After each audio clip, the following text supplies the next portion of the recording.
নমস্কাৰ সকলোকে স্বাগতম জনাই আহিছোঁ আজি এটি ভিডিঅ'লৈ। আশা কৰোঁ আপোনালোকে ভিডিঅ'টো শেষলৈ চাই থাকিব। ভিডিঅ'টো ভাল পালে লাইক কৰিব, কমেণ্ট কৰিব, শ্বেয়াৰ কৰিব আৰু মোৰ ইউটিউব চেনেলটো যদি নতুনকৈ চাইছে ছাবস্ক্ৰাইব কৰিবলৈ নাপাহৰিব। আজি মই এটি ভিডিঅ' লৈ আহিছোঁ। ভিডিঅ'টো হ'ল অনুপমা মাহেকীয়া আলোচনীৰ বিষয়ে ক'ম। এইটো মাহত জুন মাহত 15 তাৰিখে আমাৰ অনুপমা অঞ্জলি মাহেকীয়া আলোচনীখন ওলাইছে। আপোনালোকে ইতিমধ্যে গমেই পাইছে আৰু বহুতে হয়তো পালে, আৰু যিসকলে পোৱা নাই মোৰ লগত যোগাযোগ কৰিলে নিশ্চয় পাব। মই পোষ্ট কৰি পঠাওঁ। সেইটোকে ডিষ্ট্ৰিবিউশ্যন হোৱা নাই, আৰু যদি মই গোটেই ডিষ্ট্ৰিবিউশ্যন কৰিব পাৰোঁ তেতিয়া সেইটো আপোনালোকে সকলোৱে পাব। আৰু এতিয়া বহুতেই মোৰ পৰা লৈ আছে যোগে, আৰু মই এনেকৈ পঠাইছোঁ এইটো মাহতো। জুন মাহৰ অনুপমাৰ বিষয়ে মই ক'ম, আপোনালোকে ভিডিঅ'টো শেষলৈ চাই থাকক। অনুপমাখন লৈ আহিছোঁ। জুন মাহৰ অনুপমাখন বেটুপাত হৈছে মিকি ভুৰিয়াই, আৰু শেষ পৃষ্ঠাৰ মডেল এইটো আপোনালোকে চাগে গমেই পাইছে। শেষ পৃষ্ঠাৰ মডেল মই নিজেই। আৰু ছেকেণ্ড পেজত আছে মোৰেই কিতাপ দুখন। এখন হ'ল অনুগল্প সংকলন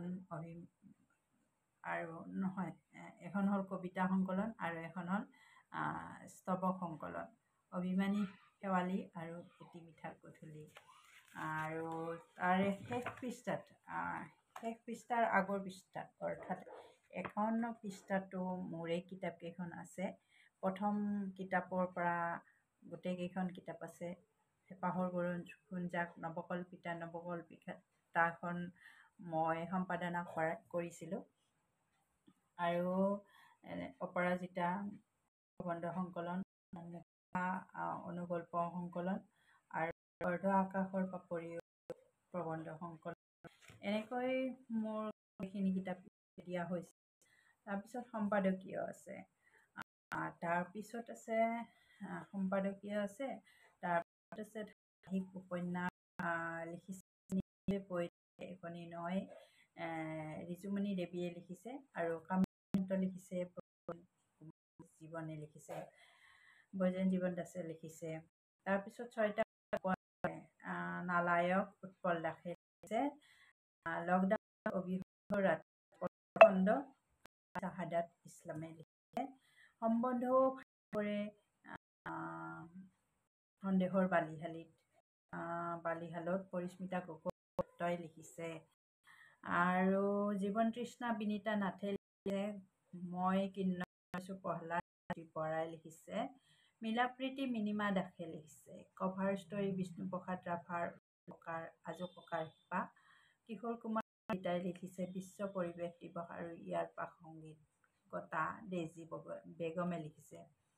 কথা বাৰ্তা জনপ্ৰিয় কণ্ঠশিল্পী মুন্মী বৰাৰ সৈতে সাক্ষাৎ গ্ৰহণ কৰিছে ভাস্কৰজ্যোতি কুতুমে। প্ৰবন্ধ সৰু চাকৰি নকৰোঁ বন্ধু কলিতাই লিখিছে। আনৰ উন্নতি হোৱা দেখিলে আমাৰো হিংসা উপজে, শৈলেন কুমাৰে লিখিছে। সজাগতা আৰু যোগৰ তত্ত্ব উপলব্ধি, যোগাচাৰ্য ডক্টৰ চন্দন কলিতাই লিখিছে। জীৱনত বিয়াই চৰম লক্ষ্য নেকি, পুনম বিশ্বাসে লিখিছে। বিশ্ব পৰিৱেশ দিৱস পৰ্যালোচনা, নাছিৰ আহমেদে লিখিছে। নিয়মিত কি আছে আপোনালোকে জানেই। মতামত আছে, অভিমত আছে, ৰাশিফল আছে, কুইজ আছে।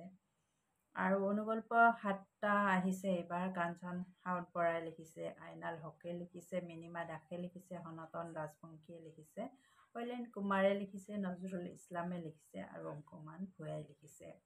কবিতা 22 পৃষ্ঠাৰ পৰা 30 পৃষ্ঠালৈ আছে। যমুনা দুলু বৈশ্যই লিখিছে, চম্পা কলিতাই লিখিছে, বাহাৰুল ইছলামে লিখিছে, অন্নপ্ৰভা কাকতিয়ে লিখিছে, বিচিত্ৰ কুমাৰ দাসে লিখিছে, প্ৰাণজিৎ কোচে লিখিছে, সুশীলা প্ৰভা ভৰালী কলিতাই লিখিছে, দুনু দেউৰী, চম্পক কুমাৰ ডেকা, বলেন চন্দ্ৰ দাস, পাৰ্থপ্ৰতিম শইকীয়া, নিজৰা বৰ্মন ডেকা, ৱাহিদ আহমেদ, জিনা বৰুৱা বৰা, আইনাল হক, কাব্যশ্ৰী হেমেন হাজৰিকা, বিবেকানন্দ ৰাভা, আসমা য়াসমিন ৰাণী আদিয়ে কবিতা লিখিছে। আৰু এইখিনিয়ে আছিল আমাৰ জুন মাহৰ অনুপমাৰ সূচীপত্ৰ, আৰু জুলাইৰ কাৰণে আপোনালোকৰ পৰা লেখা ল'ম, আপোনালোকে এইখিনিতে মই এটি কথা ক'বলৈ ওলাইছোঁ, যিসকলে লেখা পঠায় তেওঁলোকে এটা লেখা পঠোৱাৰ পিছত যেন লেখা নপঠায়। মই আপোনালোকক ৰিকুৱেষ্ট কৰিছোঁ, কাৰণ এজনৰ 2-3টা লেখা প্ৰকাশ পোৱাটো কোনেও নিবিচাৰে। আৰু যদি আপোনাৰ এটা লেখা ওলাই তাৰপিছতো আপোনালোকে যদি মোক প্ৰশ্ন সুধি থাকে, বাইদেউ মোৰ লেখা কিয় নোলাল, আপোনালোকে ভাবি এটা লেখা ওলোৱা মানে আপোনালোকৰ কিমানখিনি উপকাৰ হৈছে, আৰু ওলোৱাৰ পিছত আপোনালোকে কিয় আপত্তি কৰি থাকে। সেইকাৰণে মই আপোনালোকক ৰিকুৱেষ্ট কৰিছোঁ, আপোনালোকে এমাহত এটা লেখাইহে পঠাব।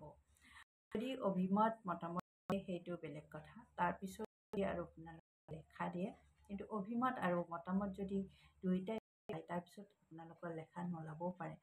তাৰ বাবে আপোনালোকে প্ৰশ্ন কৰি থাকিব নালাগে। আৰু যদি আপোনালোকে লেখা মাত্ৰ এটা লেখাইহে এজনে পঠাব এমাহত, তাতকৈ বেছি লেখা মোলৈ নপঠাব।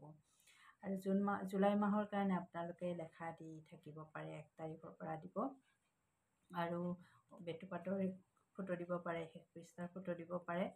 আৰু মই আপোনালোকক যিমানখিনি পাৰোঁ ছাপোৰ্ট কৰি, যিমানখিনি পাৰোঁ চেষ্টা কৰোঁ আপোনালোকৰ লেখা উলিয়াবলৈ। আৰু লেখাসমূহ দিওঁতে আপোনালোকে চাই চিতিহে পঠাব, যাতে বানানৰ ভুল নাথাকে। আৰু মই আপোনালোকক ৰিকুৱেষ্ট কৰিছোঁ, অলৰেডি আপোনালোকে এটা লেখা পঠোৱাৰ পিছত যাতে মই বিষয় বাছি দিয়াৰ পিছতো যাতে আপোনালোকে লেখা পঠাইছে তাৰপিছত আপোনালোকৰ সেই বিষয়ৰ ওপৰত আপোনালোকে যাতে লেখা নিদিয়ে। কাৰণ এজনৰ এটা লেখা ওলোৱাৰ পিছত আপোনালোকে আকৌ প্ৰশ্ন কৰে, মোৰ লেখাটো কিয় নোলাল। অলৰেডি আপোনালোকৰ লেখা ওলাই গৈছে, সেইকাৰণে বেয়া লাগে। গতিকে আপোনালোকে লেখা পঠোৱাতে আপোনালোকে যদি আগতে লেখা পঠাইছে, তাৰপিছত যদি মই বিষয় বাছি দিওঁ, তাৰপিছত যদি আপোনালোকে সেই বিষয়ৰ ওপৰত আকৌ লেখা দিয়ে, সেইটো নোলাবও পাৰে, বেলেগৰ লেখাবিলাক আহে প্ৰকাশ কৰিব লগা হয়। গতিকে আপোনালোকে লেখা যদি পঠাইছে, মই বিষয় বাছি দিয়াৰ পিছত আপোনালোকে আৰু সেই বিষয়ৰ ওপৰত নিদিব, বেলেগেই দিব, যোনে পঠোৱা নাই তেওঁলোকে দিব। আৰু এজনৰ মতামত অভিমত ওলোৱাৰ পিছত যদি লেখা নোলায়, তাৰ কাৰণেও আপোনালোকে প্ৰশ্ন কৰি থাকিলে বেয়া লাগে। আপোনালোকে ভাবকচোন, আপোনালোকৰ এটা লেখা প্ৰকাশ হোৱা মানে কিমানজন মানুহে জানে। গতিকে মতামত অভিমত ওলাইছে, তাৰপিছত আৰু যদি আপোনালোকৰ লেখাটো ওলোৱা নাই বুলি আপত্তি কৰে, যদি আপোনালোকে তাৰ কাৰণে আপোনালোকে প্ৰচাৰ নকৰে, কিতাপখন নিকিনে, সেইকাৰণে দুখ লাগে। গতিকে আপোনালোকে নিজৰ কামবোৰ আপোনালোকে ভালকৈ নিয়াৰিকৈ কৰিবলৈ চেষ্টা কৰক। আৰু আপোনালোকে যিখিনি মোক ছাপোৰ্ট দিছে, সেইকাৰণে মোৰ ভাল লাগিছে। অনুপমাখন ইমানখিনি ধুনীয়াকৈ আপোনালোকে আঁকোৱালি লৈছে, আৰু আগলৈ ল'ব বুলি মই বিশ্বাস ৰাখিছোঁ। আপোনালোকৰ ছাপোৰ্ট অবিহনে মই অনুপমাখন হয়তো ইমান আগুৱাই নিব নোৱাৰিলোঁহেঁতেন। আৰু আজি মই এইখিনিয়ে কৈ মোৰ বিষয়টো সামৰিবলৈ ওলাইছোঁ। গতিকে ধন্যবাদ।